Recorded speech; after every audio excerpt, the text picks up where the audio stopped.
नमस्कार। स्वागत है आप सभी का आपकी अपनी चैनल भारत की बात गौतम के साथ में। दोस्तों, आज दिनांक है 19 जनवरी 2025, वार है रविवार का दिन। तो रविवार के हिसाब से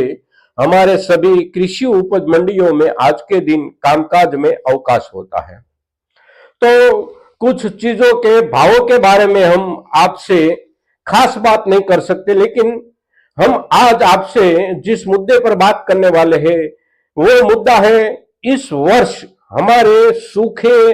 मिर्च के भावों की हालत और उसके साथ जुड़े हुए कुछ कारण। आप सभी लोग जानते हैं, खास करके किसान लोग और व्यापारी लोग भी, कि हमारे देश में सूखी लाल मिर्च का उत्पन्न सबसे ज्यादा आंध्र प्रदेश में होता है, फिर तेलंगाना, कर्नाटका, मध्य प्रदेश, गुजरात और राजस्थान। ये 5 से लेकर 6 राज्यों से ज्यादा सूखी लाल मिर्च उत्पन्न होती है और पूरे देश में यहां से लाल मिर्च की आपूर्ति होती है। इन दिनों में हमारे जो मुख्य लाल मिर्च के बाजार है, कृषि उपज मंडियां है, उसमें सबसे पहले सबसे बड़ी मंडी जो है वो है आंध्र प्रदेश की गुंटूर मंडी, और उसके बाद खम्मम, वारंगल, हमारे मध्य प्रदेश में खरगोन की बेड़िया मंडी, और गुजरात में गोंडल, सौराष्ट्र स्थित गोंडल कृषि उपज मंडी, और राजस्थान में जोधपुर मंडी। ये सभी मंडियों में आजकल इन सीजन में जो सूखी मिर्च के भाव चल रहे हैं वो पिछले साल के मुकाबले लगभग 30 से 32% कम चल रहे हैं। उसका असली कारण जो है वो ये नहीं है कि इस वर्ष हमारे किसान भाइयों ने ज्यादा मिर्च पैदा कर दी है। सही कारण यह है कि पिछले वर्ष में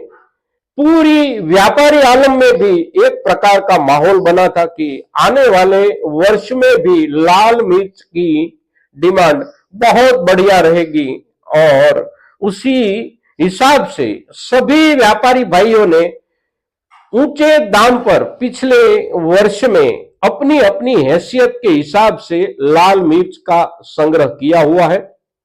और संग्रह करने वाले जो व्यापारी लोग हैं वो बहुत बड़ी बड़ी फर्म है, क्योंकि मिर्च का जो व्यापार है, सूखी लाल मिर्च का, वो दुनिया भर में सबसे ज्यादा निर्यात अगर कोई देश करता है तो वो देश है हमारा भारत। क्योंकि पूरे विश्व में लाल मिर्च का जो संयुक्त उत्पन्न है वो है वर्ष 2023 और 24 के हिसाब से आंकड़ों के आधार पर हम जाने समझे तो करीब करीब 52 लाख से लेकर 55 लाख मेट्रिक टन का है, और उसमें 22-23 लाख मेट्रिक टन का हिस्सा हमारा भारत का है। यानी कि हम 40 से लेकर 41-42% तक वैश्विक लाल मिर्च की उत्पादन की हिस्सेदारी रखते हैं हम भारत के किसान। तो पूरे विश्व में ज्यादा से ज्यादा निर्यात अगर कोई करता है लाल मिर्च की तो वो हमारा भारत है, और हमारे भारत के व्यापारियों का दबदबा है पूरे विश्व के लाल मिर्च के बाजार पर। और उसके चलते बड़े बड़े व्यापारियों ने, जिसकी हम कल्पना भी नहीं कर सकते कि कितना बड़ा उसका व्यापार हो सकता है एक एक व्यापारी का, वही व्यापारियों ने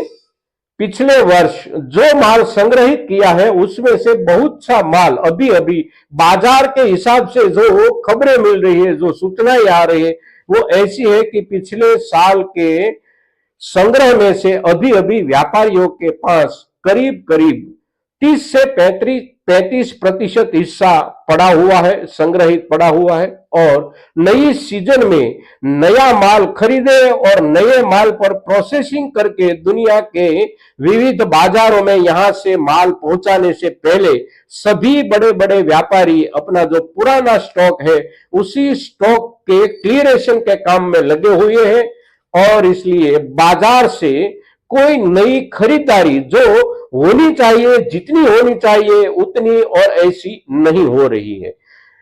परिणाम स्वरूप आजकल हमारे हाथों से, किसान भाइयों के हाथों से जो मिर्च बिक रही है बाजार में, वो प्रति किलो 150 से लेकर महत्तम 200 रुपये तक बिक रही है। क्वालिटी अगर ज्यादा खराब है तो भाव बहुत नीचे ही चल रहे हैं। और इसी स्थिति में आने वाले दिनों में बाजार किस तरफ जाएगा, तो बाजार किस तरफ जाएगा इसका अंदाजा हम आज से नहीं लगा सकते, क्योंकि पुरानी संग्रह जो बड़े बड़े व्यापारियों के पास है, उसी संग्रह से जब तक व्यापारी नहीं निपट पाएंगे तब तक हमारे नए बाजार में सुधार की बहुत गुंजाइश नहीं दिख रही है। फिर भी एक बात सही है कि इस वर्ष हमारी ओर से उत्पादन में कोई ज्यादा बढ़ोतरी नहीं है, और दुनिया की जो जरूरत है उसी जरूरत और जरूरत में हमारा जो हिस्सा है भारत का, उसी हिस्से को ध्यान में रखकर अगर हम सोचे समझे तो आने वाले दिनों में जब सीजन अपनी पीक पर होगी, यानी कि व्यापार सबसे ज्यादा से ज्यादा होने की शुरुआत हो जाएगी हमारे स्थानिक बाजार में भी और दुनिया के बाजारों में भी, उसी दिनों में यानी कि फरवरी अंत से लेकर पूरा मार्च और अप्रैल मिर्च के बाजार का सबसे ज्यादा कारोबार का समय होता है। और उसी सबसे ज्यादा कारोबार वाले समय में हमारे हाथों में कुछ अच्छे से दाम आने की संभावनाएं दिख रही है। किंतु एक बात इसमें भी हमें अवश्य मेंटेन करनी पड़ेगी कि हमारे खेत में जो भी किस्म लगी है और जैसी भी हमारे खेत और पानी और हमारी ओर से उसके जो रख रखाव होते हैं उसके हिसाब से अच्छे से अच्छा और बढ़िया से बढ़िया क्वालिटी कैसे बने, अगर हम क्वालिटी मेंटेन कर लेते हैं तो आने वाले दिनों में बाजार अच्छा रहेगा, तो अच्छी क्वालिटी के हिसाब से हम आगे रहेंगे। और बाजार अगर नीचे गया तो नीचे जाने के बावजूद भी अगर हमारे पास क्वालिटी अच्छी है तो क्वालिटी के हिसाब से हम आगे रह सकते हैं। दोस्तों, तो आज के दिन लाल मिर्च के बाजार पर, बाजार की स्थिति पर पिछले साल के जो संग्रहित माल है उसी संग्रहित माल का बाजार पर जो असर हो रहा है, ये सभी बातों को लेकर हम जब आपसे प्रस्तुत हुए हैं तो हमारी ये बात, हमारी ये चर्चा ज्यादा से ज्यादा किसानों तक पहुंचे, इसके लिए आपकी ओर से भी प्रयास होने चाहिए और होंगे ही, ऐसी आपसे अपेक्षा के साथ। जय किसान, जय भारत।